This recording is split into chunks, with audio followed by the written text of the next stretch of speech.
Et si je te disais qu'en novembre 2025, l'Europe ne tient debout que grâce à un pays qui n'a tiré aucun coup de feu, mais qui contrôle son destin. Un pays que personne n'ose contrarier. Et ce pays, c'est l'Algérie.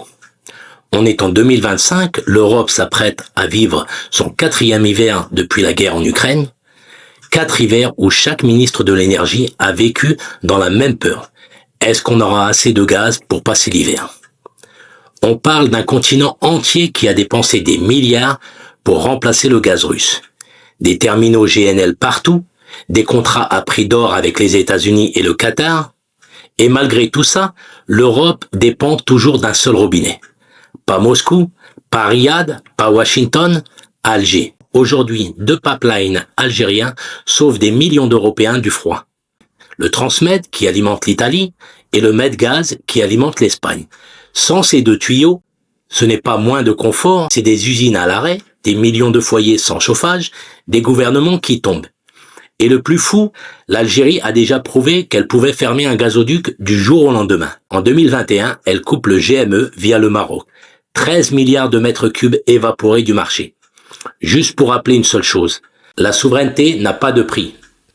2022, l'Italie panique. Draghi prend l'avion pour Alger, il ne vient pas négocier, il vient supplier. Résultat, plus 9 milliards de mètres cubes, mais aux conditions algériennes.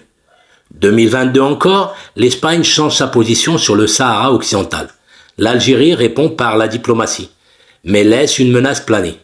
Vous avez brisé un principe, maintenant vous attendez. Et Madrid attend toujours. En novembre 2025, l'Europe se félicite d'avoir survécu à ces hivers sans le gaz russe. Mais elle oublie une vérité simple. Elle ne s'est pas libérée d'une dépendance, elle l'a déplacée. Et elle est passée de la Sibérie au Sahara. Tu veux la partie la plus inquiétante? Depuis la résolution du 31 octobre sur le Sahara, l'Algérie n'a rien dit. Aucune menace, aucun bruit, juste le silence. Et c'est ce silence qui terrifie Bruxelles. Parce que tout le monde sait une chose. L'Algérie ne réagit jamais à chaud. Elle réagit quand ça fait le plus mal. Et personne ne peut prévoir quand. C'est ça la nouvelle réalité. Une ancienne colonie qui tient l'ancien continent, non pas avec des tanks, mais avec des molécules, avec du gaz, avec du temps et avec des principes. Alors je te pose la question.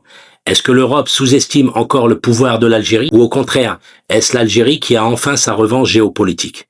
Alors abonne-toi et partage parce que ce qui arrive, personne ne te le dira ailleurs.